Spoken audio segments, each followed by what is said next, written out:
Elspeth's story begins in 1933. The Nazis had swept to power. Their stormtroopers were now protected by the government, and one of their favorite excesses, the persecution of Germany's Jews, was now government policy.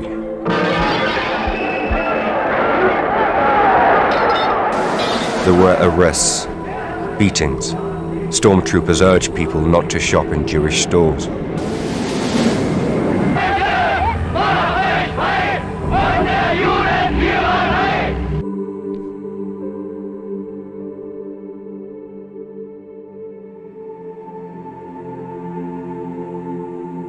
In Germany's medieval Nuremberg, the marching, seething squash of Adolf Hitler's Nazi Congress comes to an end.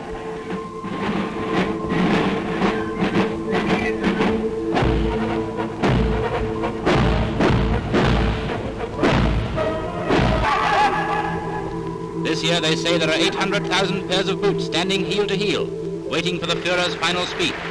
And the high spot comes when, after a detailed review of Nazi achievements, Hitler cries, "My life's fight has not been in vain."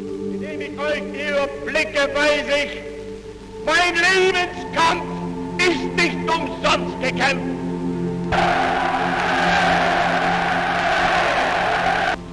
Sein Sowjetzeichen soll er vor sich hertragen, und wir werden in unserem Zeichen wieder siegen!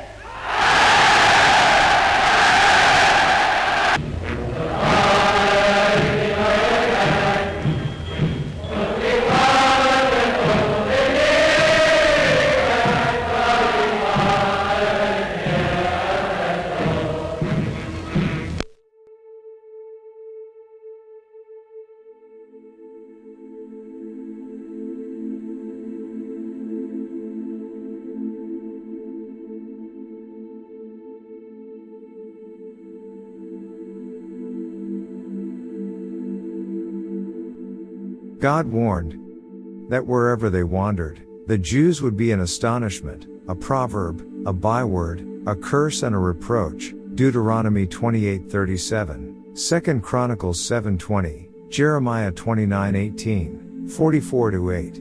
Amazingly, this has been true of the Jews all down through history, as even the present generation knows full well. Furthermore, the prophets declared that these scattered peoples would not only be slandered, denigrated, and discriminated against, but they would be persecuted and killed as no other people on the face of the earth.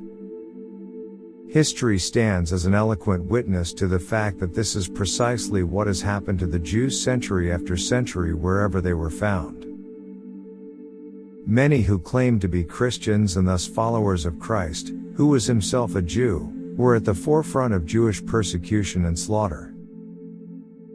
The Roman Catholic popes were the first to develop anti-Semitism to a science. Hitler, who remained a Catholic to the end, would claim that he was only following the example of both Catholics and Lutherans in finishing what the Church had begun. Anti-Semitism was a part of his Catholicism from which Martin Luther was never freed. He advocated burning down Jews' homes and giving them the choice between conversions and having their tongues torn out. When Rome's Jews were released from their ghetto by the Italian army in 1870, their freedom at last ended about 1,500 years of unimaginable humiliation and degradation at the hands of those who claimed to be the vicars of Christ. No pope hated Jews more than Paul IV, 1555-59, whose cruelties defy the bounds of human reason. Catholic historian Peter de Rosa confesses that a whole succession of popes reinforced the ancient prejudices against Jews, treating them as lepers unworthy of the protection of the law. Pius VII, 1823 was followed by Leo XII, Pius VIII, Gregory XVI, and Pius IX, 1846-78. All good pupils of Paul IV. Historian Will Durant reminds us that Hitler had good precedent for his sanctions against the Jews. Did you hear it right? What, Jerusalem, and Rome, are the real enemies? Please wait for the details as we go in. The prophecies concerning his, Jesus, death, Psalm 22:16, Isaiah 53:5-8-10-12, Zechariah 12:10, were avoided by the Jews as impenetrable mysteries because they seemed totally at odds with other prophecies declaring plainly that the Messiah would ascend David's throne and rule over a magnificent kingdom. How could the Messiah establish a kingdom and a peace that would never end, Isaiah 9:7, and yet be rejected and crucified by his own people? It seemed impossible for both to be true, so the Jewish interpreters simply ignored what didn't seem to make sense to them. That the Jews were able to crucify Jesus was the final triumphant proof to the rabbis, and it served as disappointing but undeniable evidence to the Jewish masses and his most devoted disciples that Jesus of Nazareth couldn't possibly have been the Messiah. The prophesied Messianic kingdom had not been established, nor had he brought peace to Israel by delivering her from her enemies. So at best he could only have been a well-meaning impostor and at worst a deliberate fraud. Such remains the argument of most Jews today. According to Jews, the first Messiah is yet to come. They may have a good reason for it and may not be entirely wrong. Please bear the course of this journey to truth. This led to the Holocaust, killing about 6 million Jews. This was when Jews inhabited most of Christian Europe. In 1896, Theodor Herzl, founder of the Zionist movement, and British Foreign Secretary Arthur Balfour, on November 2, 1917, canvassed for a homeland for the Jews, and they picked a patch of desert that was already inhabited by the local Muslim population. Then mercilessly, killing and driving the indigenous Palestinian people out of their homeland, the British and US carved out Israel. The very British Empire, which is backed by the Roman Catholic Church. Then you must ask this question: why did the very Roman Catholic Church, which gave permission to carve out Israel, refuse to recognize its existence for nearly 46 years after Israel's rebirth in 1948? The Vatican refused to acknowledge her right to exist. From the killing fields of Europe where they were systematically butchered by the Christians. In the guise of saving what was left of those tribes, they were shifted to a parched piece of desert, right in the middle of a burning inferno surrounded by the Muslims. It is almost very easy to see the plot of Anunnakis. The Christians had their fill with the Holocaust. Now it is time for the Muslims to have their own Holocaust? The very thought is terrorizing. The following video shows the ground reality of what we are trying to establish.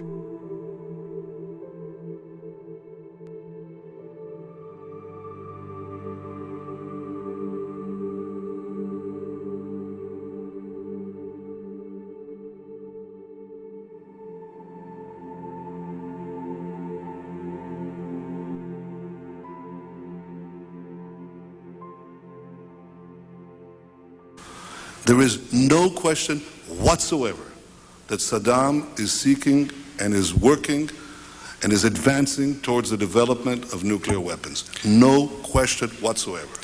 And there is no question that once he acquires it, history shifts immediately. The dangers posed by a nuclear-armed Saddam were understood by my country 2 decades ago, well before September 11th. In 1981, the late Prime Minister of Israel, Menachem Begin, dispatched the Israeli Air Force on a pre-dawn raid that destroyed the Iraqi nuclear reactor at Osirak. This probably took place months away from Saddam's ability to assemble the critical mass of plutonium for the first atomic bomb, or more than one. And today the United States must destroy the same regime because a nuclear-armed Saddam will place the security of our entire world at risk. And make no mistake about it, if and once Saddam has nuclear weapons, the terror network will have nuclear weapons. Exactly 10 years ago today, a year and a half after the U.S. invaded Iraq, Americans finally learned the truth about weapons of mass destruction. On this day in 2004, the man charged with finding WMDs released this report, revealing that he'd found nothing. We did not find stocks of either chemical or biological weapons. Active nuclear weapons program, no. We found no evidence, nor do we judge that there was one. No evidence, no smoking gun, no potential mushroom cloud. This despite repeated claims from the Bush administration and politicians like John McCain and Lindsey Graham, who insisted Iraq had WMDs. I think we will find weapons of mass destruction. I think it's important that we do. He's lying, Tim, when he says he doesn't have weapons of mass destruction.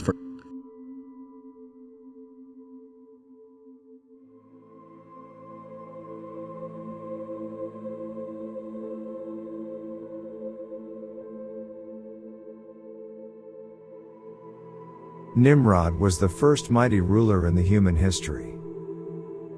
Human civilization was centered around Babylon during that time period. And Nimrod, the king of Babylon, ruled with a mighty hand. Nimrod's arrogance knew no bounds. Convinced that he was a god, he commanded his subjects to worship him. According to Kabbalah, Nimrod emerges again, reincarnated in the form of the mighty King Nebuchadnezzar, the fierce ruler of Babylon. The dictator of Iraq, Saddam Hussein, called himself the reincarnation of King Nebuchadnezzar. And he called Iraq Babylon. Please remember this as we go along.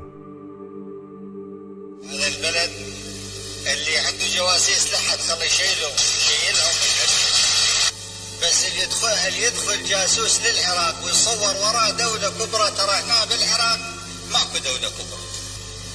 إذا متوهمين إنه ينطون غطاء لإسرائيل حتى تيجي تضرب بعض الحدائق بالصناعة، ترى واهمين. والله لا خلى النار تاكل نص إسرائيل إذا حاولت على العراق. ليش منزعجين؟ صار لهم المخابرات الإسرائيلية والأمريكية والإنجليزية هذه السنة الخامسة أو السادسة. عبالك شايلين اليورانيوم المخصب بعلاليق ويفترون به علينا. كل يوم جاء واحد، ما تريدون يورانيوم مخصب يسوون قنبلة ذرية؟ يابا معودش فينا شرك. عمي شيل علاقتك وروح. ما احنا بحال قنبله ذريه. احنا ايش قنبله ذريه؟ احنا عندنا الكيمياوي المزدوج. هسه خليه يسجلوه. عندنا الكيمياوي المزدوج اللي هو بس موجود حسب معلوماتنا عند امريكا وعند الاتحاد السوفيتي وما ادري عاد معلومات حسين اكو عند اخرين بعد. هذا المزدوج موجود عند العراق، فعليش يشلوه بالقنبله الذريه؟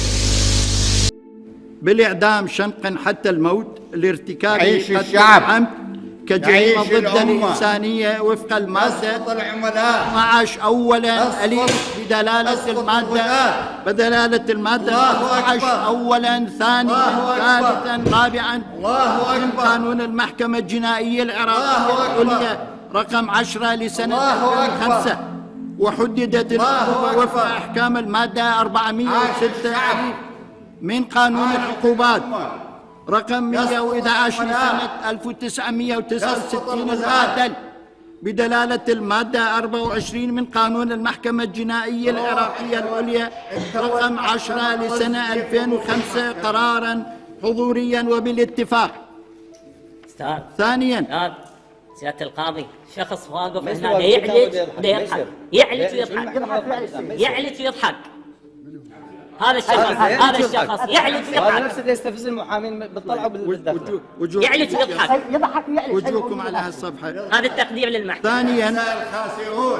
ثانيا الحكم على صدام حسين مجيد نحن أهلها بالسجن 10 سنوات ارتكاب إبعاد السكان أو النقل القسري للسكان كجريمة ضد الإنسانية وفق المادة 12 أولا دال بدلالة المادة 15 أولا ثانيا ثالثا رابعا من قانون المحكمة الجنائية العراقية العليا رقم 10 لسنة 2005 وحددت العقوبة استنادا لأحكام المادة 421 باب من قانون العقوبات رقم 111 لسنة 1969 المعدل بدلالة المادة 24 من قانون المحكمة الجنائية العراقية العليا لسنة 2005 قرارا وبالاتفاق. كل الذين انحرفوا.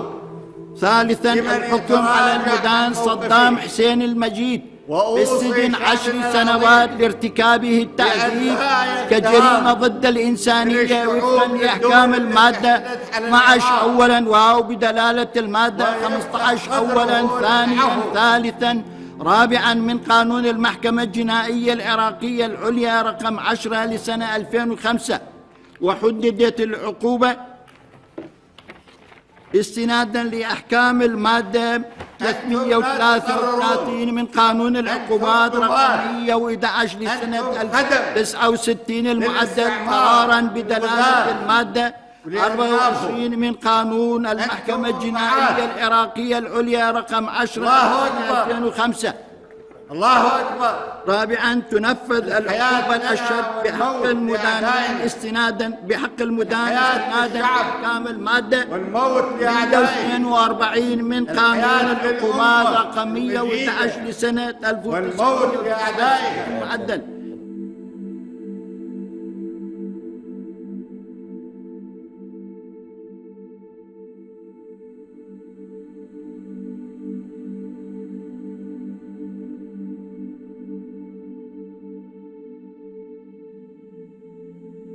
The invasion of my we should discard the deal.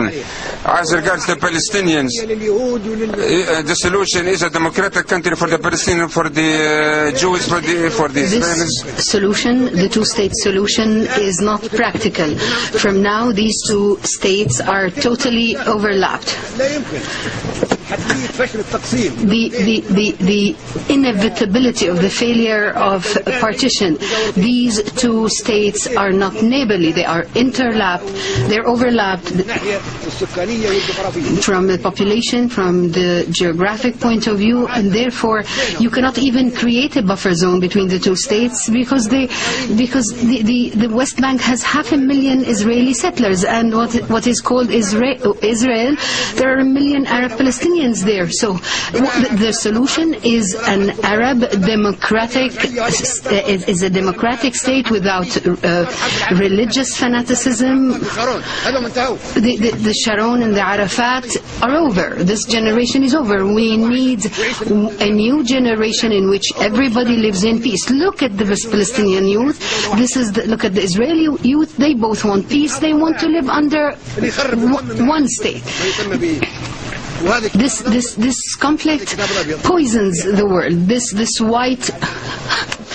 white book actually has the solution, and I give it to you. It's Isra'tin. Isra'tin is the solution. Arabs have no hostility nor animosity towards Israel. We're from the same race. We want to live in peace. The refugees should go back. You're the ones who brought upon them the Holocaust. You're the one who burned them, not us. We gave them refuge. We gave them safe havens during the Romans, during the Arab reign in Andalusia. Tunisia, you are the ones who poisoned them, you're the ones who annihilated them. We provided them with protection. You expelled them. Let's see the truth. We are not, we're not hostile, we're not enemies of the Jews. And the Jews will one day need the Arabs. At that point, Arabs will be the ones to give them protection, to save them as they've done. Look at what everybody else did to the Jews. Hitler is an example. You are the ones who hate the Jews, not us.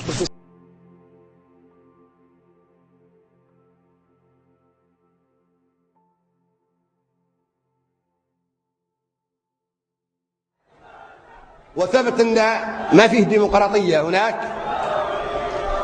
بل هناك دكتاتورية لا تختلف أبدا عن دكتاتورية هتلر أو نابليون أو موسوليني أو جنكيز خان أو اسكندر إلى آخر الطغاة.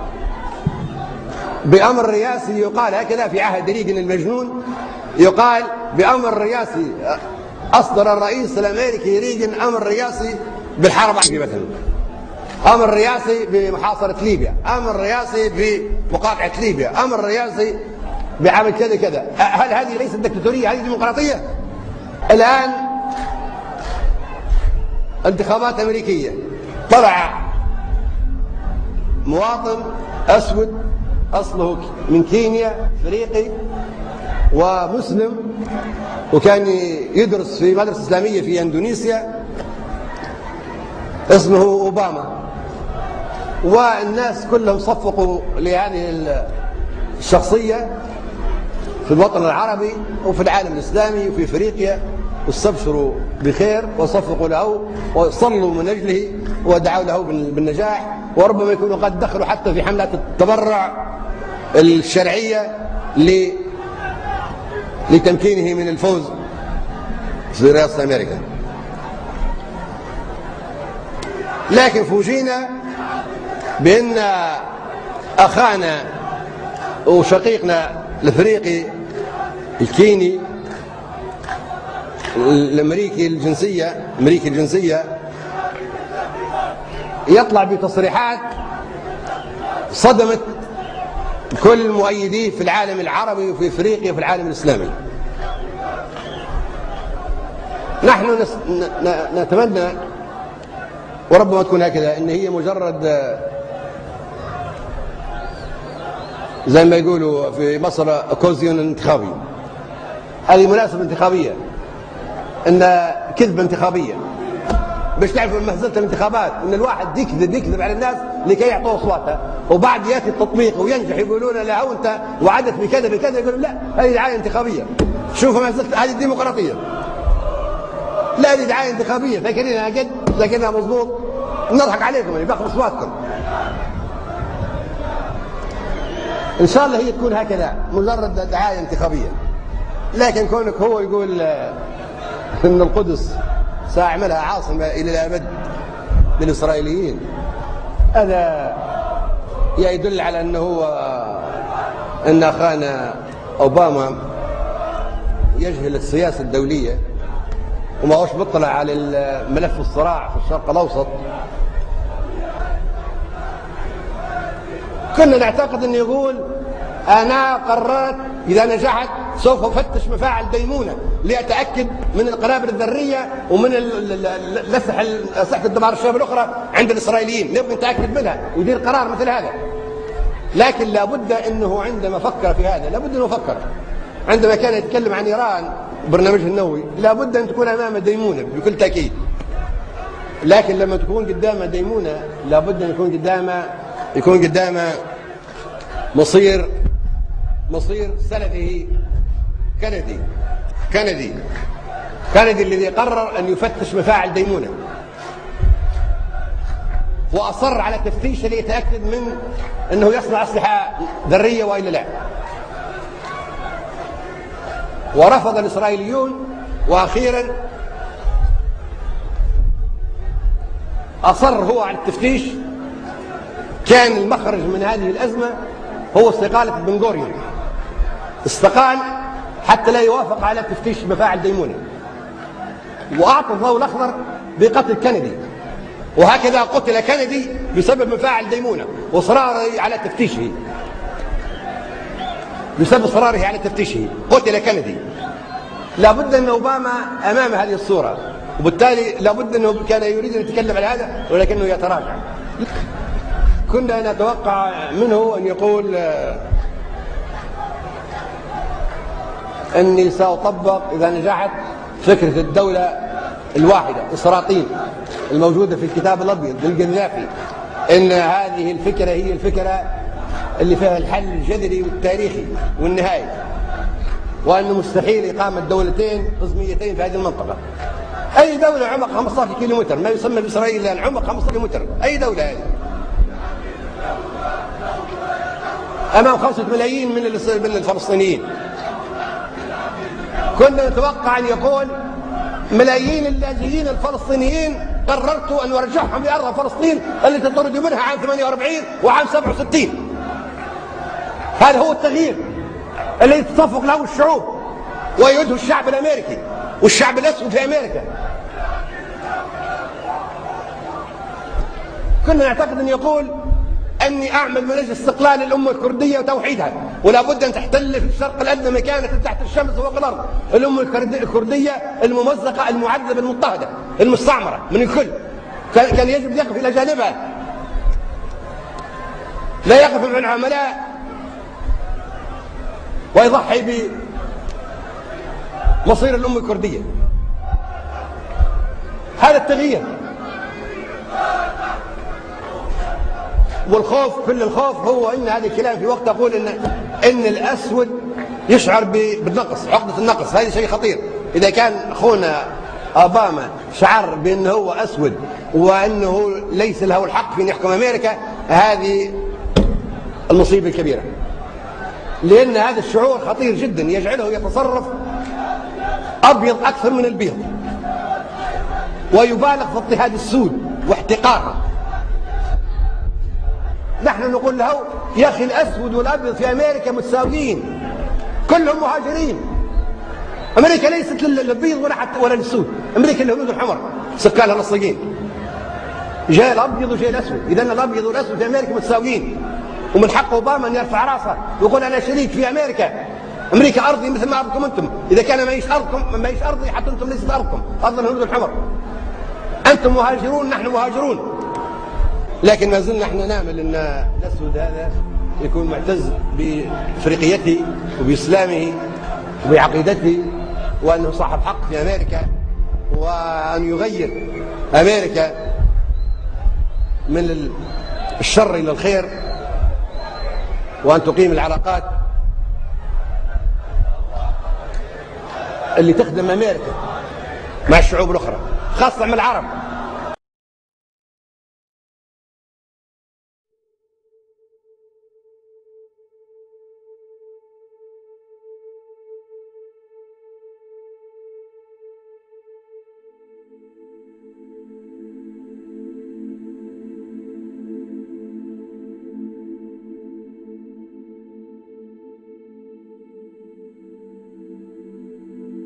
Arab Spring is not the main cause, as popularly understood. The fundamental and root cause was the peace treaty that was signed by Anwar Sadat and Israeli Prime Minister Menahem Begin in Washington, D.C., United States, on March 26, 1979. It was rejected by the country's Muslim Brotherhood and the left, which felt Sadat had abandoned efforts to ensure a Palestinian state. This treaty was also accepted by Anwar Sadat's successor, Hosni Mubarak. Arab Spring gave the Islamic fundamentalists a long-awaited chance to overthrow pro-Israeli politicians. Anwar Sadat, the third president of Egypt, was assassinated on October 6, 1981 during the annual victory parade held in Cairo to celebrate Operation Badr, during which the Egyptian army had crossed the Suez Canal and taken back a small part of the Sinai Peninsula from Israel at the beginning of the Yom Kippur War. The assassination was undertaken by members of the Egyptian Islamic Jihad. Following the Camp David Accords, Sadat and Israeli Prime Minister Menahem Begin shared the 1978 Nobel Peace Prize.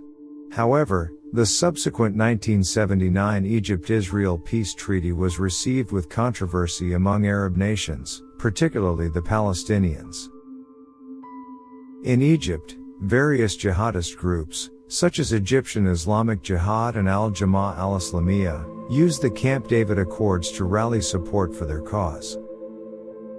Previously sympathetic to Sadat's attempt to integrate them into Egyptian society, Egypt's Islamists now felt betrayed and publicly called for the overthrow of the Egyptian president and the replacement of the nation's system of government with a government based on Islamic theocracy.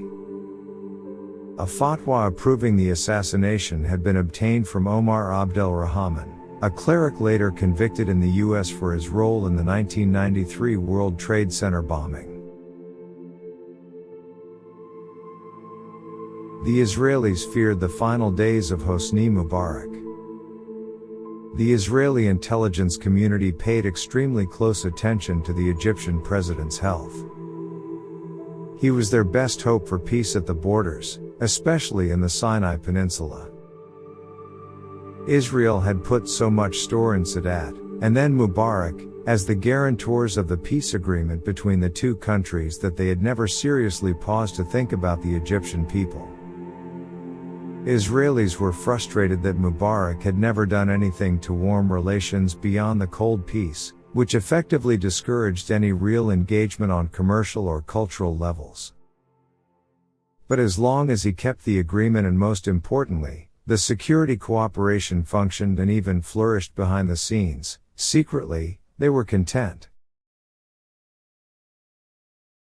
The Egypt-Israel Peace Treaty was signed in Washington, D.C., United States on March 26, 1979, following the 1978 Camp David Accords. The Egypt-Israel Treaty was signed by Egyptian President Anwar Sadat and Israeli Prime Minister Menahem Begin, and witnessed by United States President Jimmy Carter.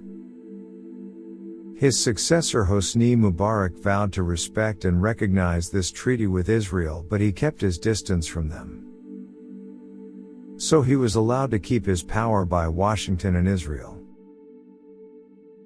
By giving Egypt funds in billions of dollars, and making Egypt a preferred member of NATO as was Israel. The Arab Spring was a series of anti-government protests, uprisings, and armed rebellions that spread across much of the Arab world in the early 2010s. It began in Tunisia in response to corruption and economic stagnation. From Tunisia, the protests then spread to 5 other countries: Libya, Egypt, Yemen, Syria, and Bahrain. Though these countries are neighbors, the problem of one country spreading across international borders and having the same and even larger effect on the other country cannot be explained by even geopolitics, unless you consider a foreign or external influence on the same. Rulers who were deposed were Zine el-Abidine Ben Ali, Muammar Gaddafi, Hosni Mubarak, and Ali Abdullah Saleh. Muslim Brotherhood of Egypt sought this chance as a golden opportunity to dispose of their pro-Israeli President Hosni Mubarak, who was lenient towards the West and less concerned about the Palestinians. During this uprising, radicals of the Muslim Brotherhood in Egypt gained popularity, which spelled danger for Israel. It was quickly brought under control and its leader Mohamed Morsi was put to jail on charges of corruption.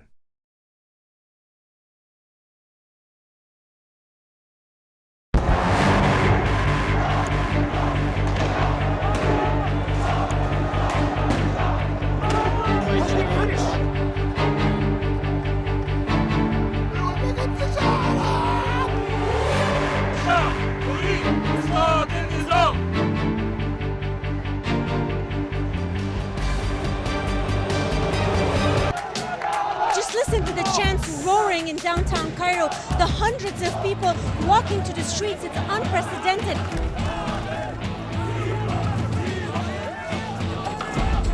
The people we've seen taken to the streets today are not the 50, 60 activists that we've been seen protesting in Egypt for the past 5-6 years. These were normal Egyptians. They shot at us. Am I an enemy of the state? I came here to ask just for rights. The protesters have lost their fear. They are determined to continue doing this. It doesn't show any signs of stopping. We are breaking into programming here.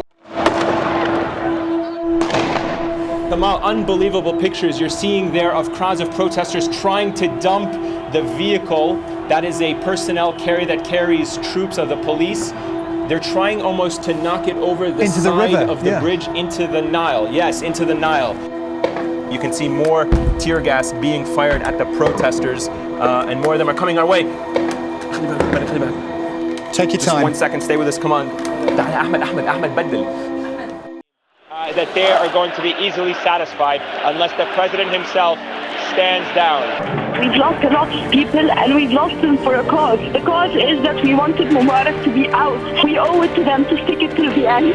They are shooting. There are people, some of the thugs with rifles on the bridge, and they shot at our demonstrators. Like the latest of our dead protesters, he was shot right through the head. I had 2 friends watching this happen. We are not leaving this place till Mubarak leaves. For the journalists who were witnessing it, what you were seeing was a brutality that completely disrupted what had been a very peaceful protest.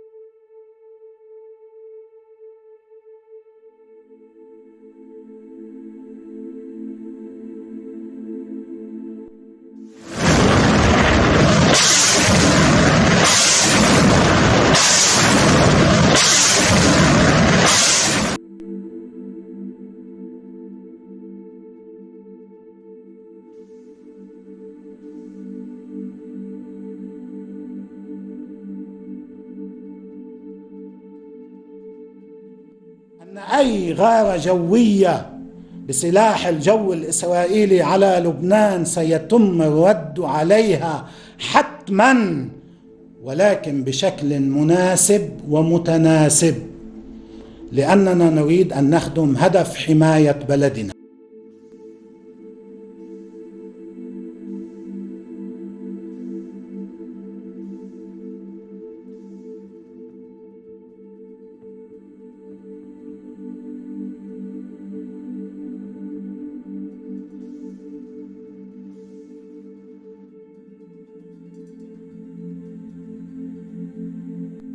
ردنا يوم أمس مرتبط بالغارات الإسرائيلية المباشرة التي حصلت على جنوب لبنان للمرة الأولى منذ 15 عاما، وردنا له أداء واضح وهدف واضح.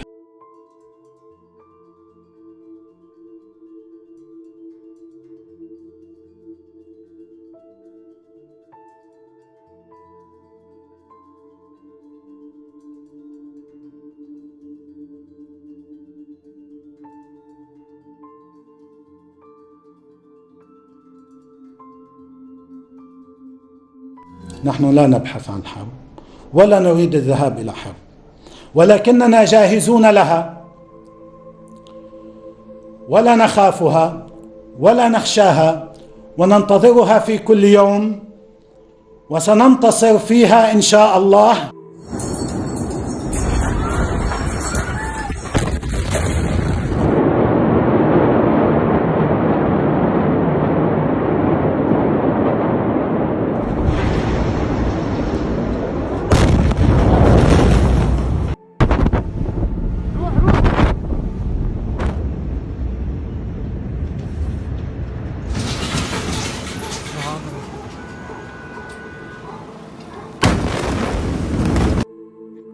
In his address to the UN General Assembly, Netanyahu said Israel wants peace while Iran repeatedly attacks its neighbors and its terror proxies carry out violence throughout the Middle East.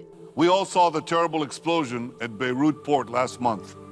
The explosion happened here. This is the Beirut port.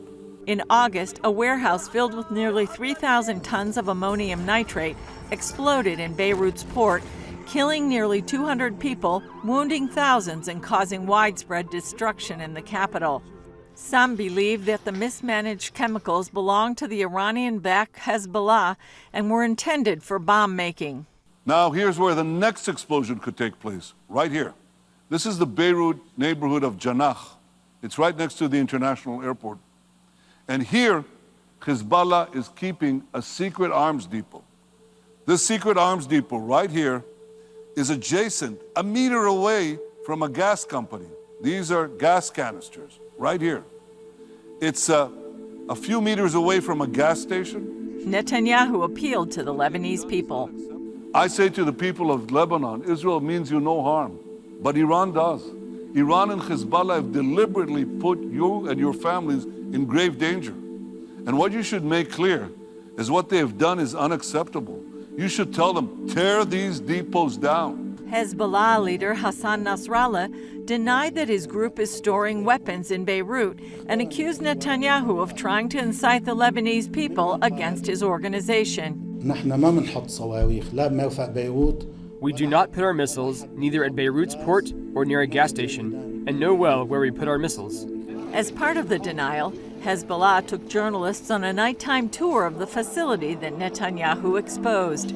Following Netanyahu's speech, the Israel Defense Forces released a statement regarding what it said was the exposure of 3 Hezbollah sites used to manufacture precision-guided missiles in the heart of Beirut.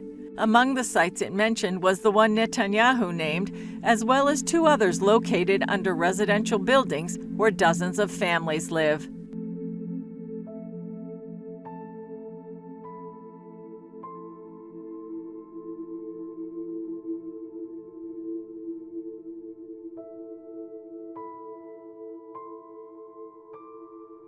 To West Asia now, where conflict is intensifying, Israel has attacked a Syrian port, the port of Latakia. It was a late-night bombing, the second in a month. Tensions between the two countries are spiraling. Israeli warplanes fired a number of missiles. They struck the coastal city of Latakia in western Syria. Latakia is one of Syria's principal port cities. It's a major hub of trade and manufacturing. Last night, it was bombed by Israel. We'll discuss why, but first I want to show you what the attack looked like. Huge plumes of fire and smoke erupted from a container storehouse. This was the prime target of the airstrikes. Reports say the explosions could be heard all the way in Tartus. That's a coastal city more than 80 kilometers from Latakia. Here's another video. It shows firefighters struggling to douse the flames. The fire destroyed several containers at the facility. The operations are said to have lasted till dawn. And now a third video, which shows fires raging through a vast expanse of land. The damages are said to be massive. Reports say residential buildings, shops, and at least one hospital were destroyed in the Israeli airstrike. This, like I said, is the second such airstrike this month. The first one was on the 7th of December. That's when Israel conducted a similar airstrike on Latakia on a similar target, a container facility on this port. Why is Israel after them? Why is it striking container facilities in Latakia? Because apparently these containers are Iranian weapon shipments. Or so the IDF claims, the Israeli Defense Forces. They say these containers are bringing arms and ammunition from Iran. And Iran, as you would know, is an enemy of the state of Israel. So Israel is essentially attacking Iranian weapons in Syria. Again, that's the IDF version. And who is Iran sending these weapons for? The Hezbollah, says Israel. The Hezbollah is a Shia Islamist militant group. It operates in Syria and Lebanon and is financed by the Iranian regime. The Hezbollah is fighting on the side of the Syrian government. So Israel says it is striking them, Iranian interests and partners. And that's reason number one. Number two is this: stopping Syria from producing deadly nerve agents. Remember, the Syrian dictator Bashar al-Assad has often been accused of using deadly nerve gas on civilians. Thousands of civilians have been killed in this way since the civil war began in 2011. One attack alone is said to have left 1,400 people dead in a suburb of Damascus, the capital of Syria. Next question. Who helped Syria manufacture such heinous chemical weapons, nerve agents? Again, it's Iran. Since 2006, the Islamic Republic of Iran is said to have financed and facilitated the construction of several chemical weapons facilities in Syria. So Israel's endgame, you could say, is to keep a check on Iran's shenanigans in the region, to counter Iranian-backed forces, Iranian-backed weapons programs, and Iran's support for Syria in the Golan Heights. Syria and Iran say Israel's control on this region is illegal. The United States and some Western countries do not agree. They say Golan Heights is part of Israel. And this debate is getting fiercer. I'll tell you why. Until now, Israel had about 25,000 settlers living in the region. Now it plans to double that number. A multi-million-dollar plan has been unveiled in Israel. The government will pump more money and infrastructure into the region along with thousands of Jewish settlers. That's the plan. Israel's end goal is to double the Jewish population in the Golan Heights. Syria says it won't let that happen. It has condemned Israel's plans and vowed to restore control on the Golan Heights. Needless to say, Iran supports Syria on this. And so we have another potential and long-buried conflict resurfacing.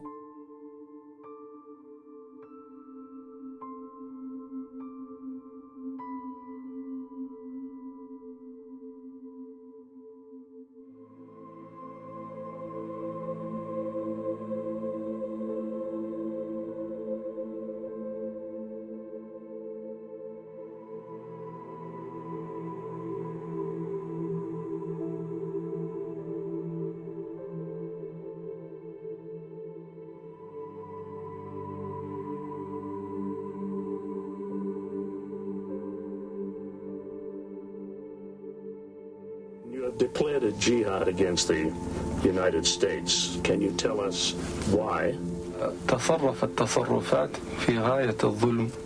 The U.S. government has committed acts that are extremely unjust, hideous, and criminal through its support of the Israeli occupation of Palestine. And we believe the U.S. is directly responsible for those killed in Palestine, Lebanon, and Iraq. Due to its subordination to the Jews, the arrogance of the United States regime has reached the point that they occupied Arabia, the holiest place of the Muslims, who are more than 1 billion people in the world today. For this and other acts of aggression and injustice, we have declared jihad against the U.S. Is the jihad directed against the U.S. government or United States troops in Arabia? What about U.S. civilians in Arabia or the people of the United States?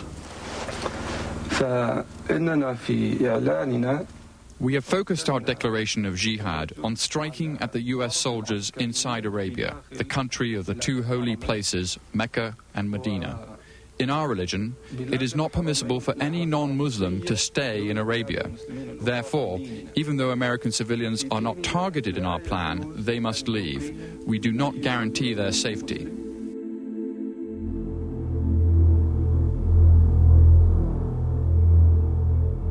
Came in like a missile, like a fireball missile across from the New York Harbor side, I guess from the Newark direction. It came in like a spear. It just speared through the building like a fireball.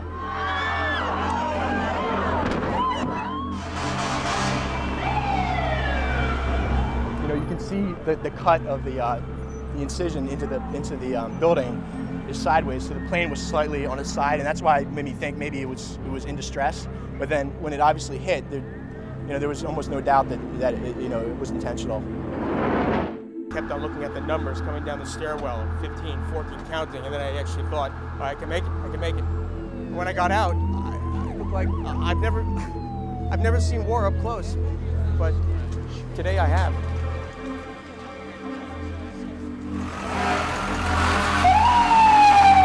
I said that's going to go down like the first one, and it came down, and it was just this sound, this rumble, and this mass cloud coming at us. It's intense.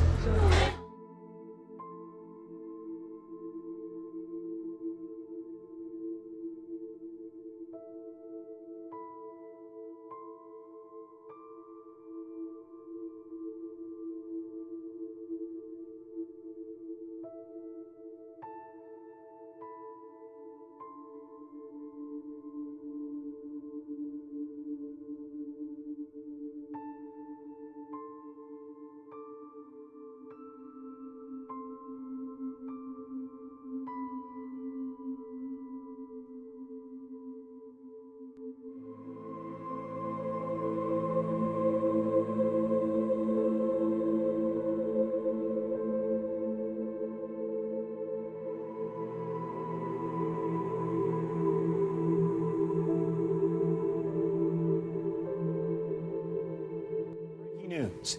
In a major escalation in tensions between the U.S. and Iran, the top Iranian general has been killed in an airstrike while leaving the Baghdad airport. The Pentagon confirmed the U.S. military carried out the attack. Qasem Soleimani was one of the most powerful figures in the Middle East and had been the top military man in Iran for more than 20 years. This attack comes after Iranian-backed groups breached the U.S. embassy in Baghdad just 2 days ago. We now turn to ABC's Kara Phillips, who's with President Trump in West Palm Beach, Florida. Kara. When reports of the airstrike at the Baghdad airport broke tonight, there was one question on everyone's mind. Was the United States responsible? Well, the president was cryptic. He responded with only a picture, tweeting out the image of the American flag.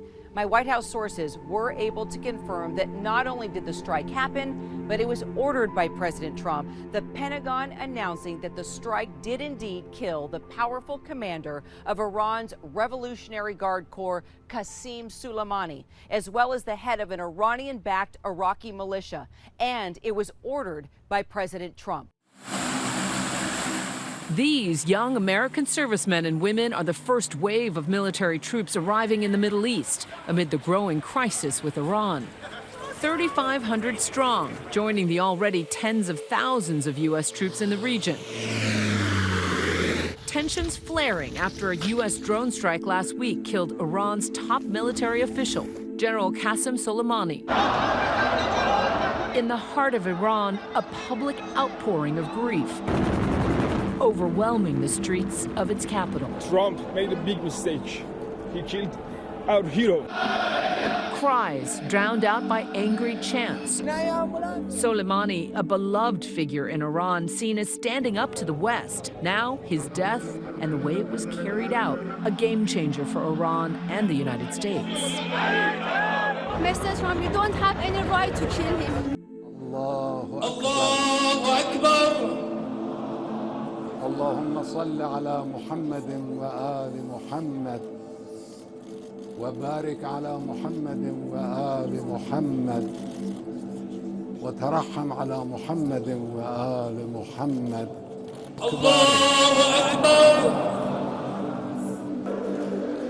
وابن إمائك نزلوا بك وأنت خير منزول به. اللهم إنهم محتاجون إلى رحمتك وأنت غني عن تعذيب عبادك. اللهم إن كانوا محسنين فزد في إحسانهم وإن كانوا مسيئين فتجاوز عنهم. اللهم إنا لا نعلم منهم إلا خير.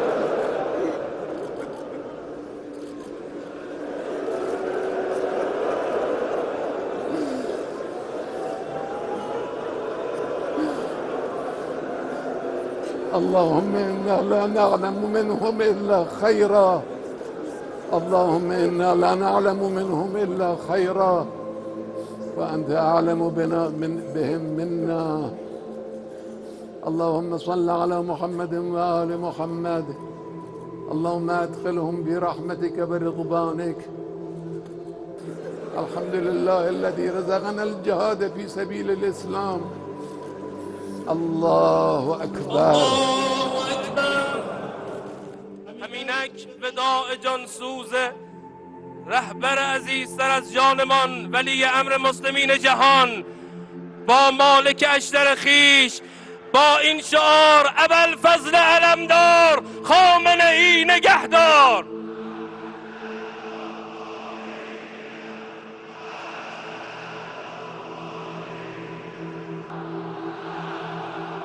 خانواده های سربازان آمریکایی در غرب آسیا که شاهد ذلت آمریکا در نبردهای سوریه، عراق و لبنان و افغانستان و یمن و فلسطین بودند در انتظار مرگ فرزندانشان روزهایشان را سپری خواهند کرد.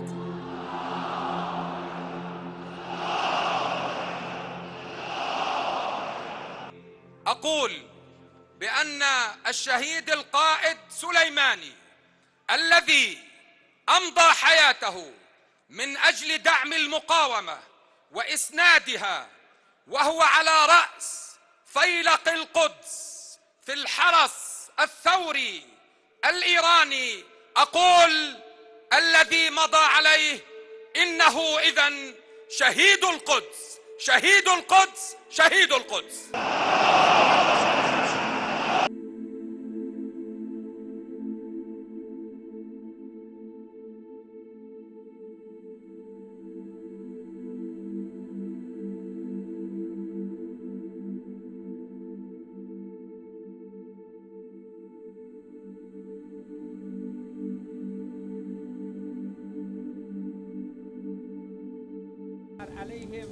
کوچکترین تحرک شما از دید نیروهای اطلاعاتی، امنیتی و نیروهای مسلح ما مخفی نیست و بدانید اگر کوچکترین حرکتی از طرف شما علیه ملت ایران اتفاق بیفته، حتما بدانید که در این حرکت مقصد نیروهای مسلح ما مرکز رژیم صهیونیستی خواهد بود.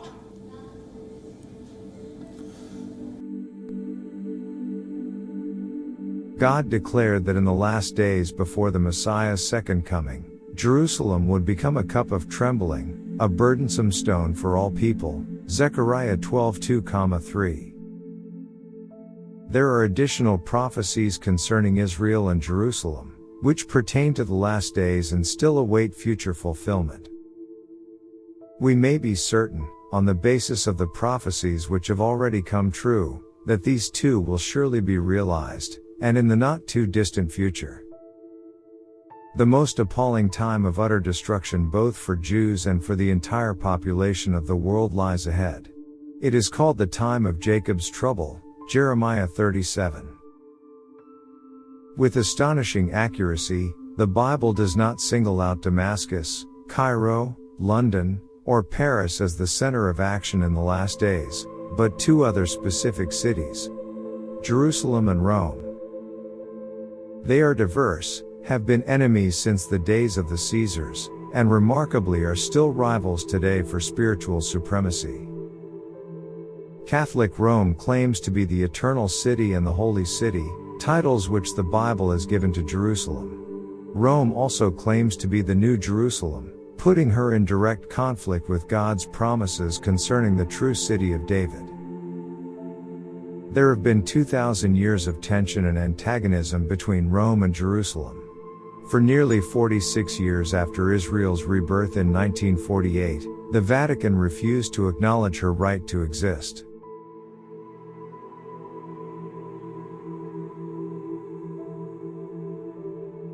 Christ will destroy Antichrist at his coming. Then shall that wicked one be revealed, whom the Lord shall consume with the spirit, breath, of his mouth, and shall destroy with the brightness of his coming. Thus the second coming, as distinct from the rapture of Christians, will not occur until Antichrist has been revealed and has established his one-world government.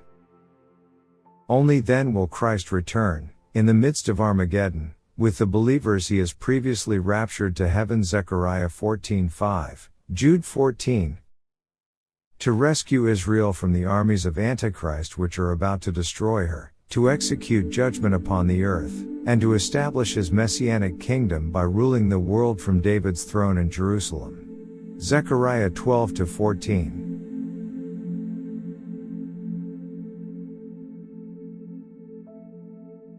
Defeat by Isa, Jesus. It is believed that Al-Masih ad-Dajjal will emerge as a deceptive figure, claiming to be the Messiah or a divine figure.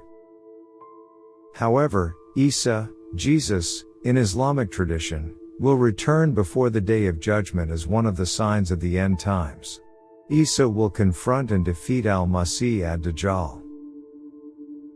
Death of Al-Masih ad-Dajjal. According to Islamic eschatology, Isa will confront Al-Masih ad-Dajjal and, with a small group of followers, will engage in a battle against him.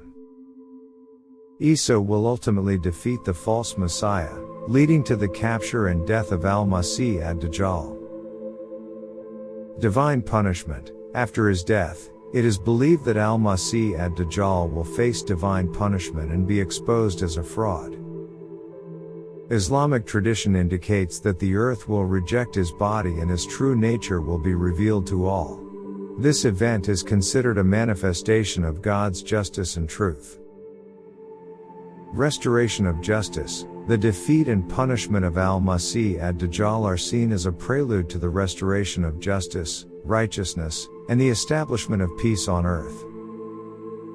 Following this event, the world will undergo a period of great transformation, leading to the Day of Judgment.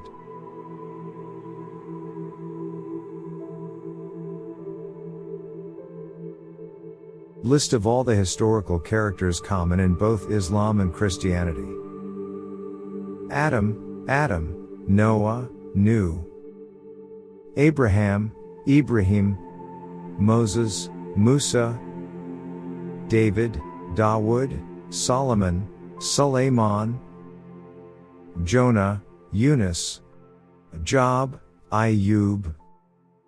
Joseph, Yusuf. Mary, Maryam. And Jesus, Isa. Except one, who is missing in the Quran, but is prominent in the Bible. Who is that?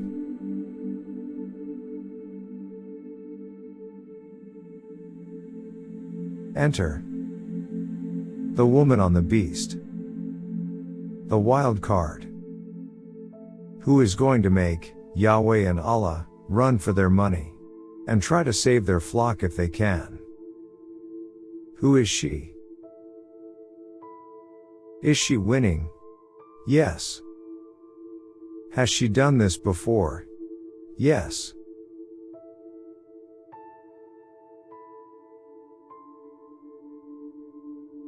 He carried me away in the spirit into the wilderness, and I saw a woman sit upon a scarlet-colored beast full of names of blasphemy, having 7 heads and 10 horns. Revelation 17:3. The woman which thou sawest is that great city, which reigneth over the kings of the earth. Here is the mind which hath wisdom. The 7 heads are 7 mountains, or hills, on which the woman sitteth. Revelation 17:18. Upon her forehead was a name written, Mystery, Babylon the Great. Revelation 17:5.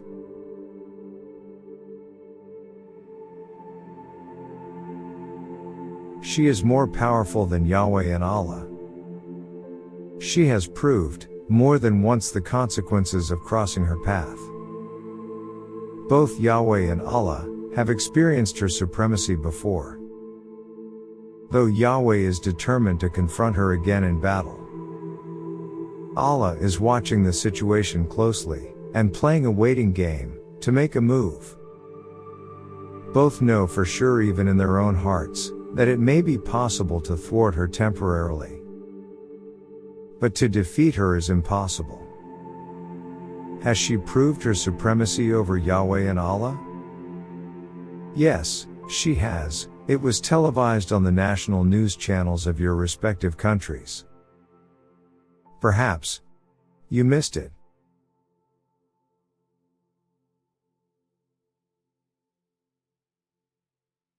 What? Wait, you thought in the final day of the judgment, the war will be between Christians and Muslims. When it comes to these Anunnakis, deception is their primary tool of offense. Don't close your eyes and chant the beads. Stop being selfish, trying to save your soul. To begin with, there is nothing wrong with it. Don't let the blind tell you how the paradise looks like.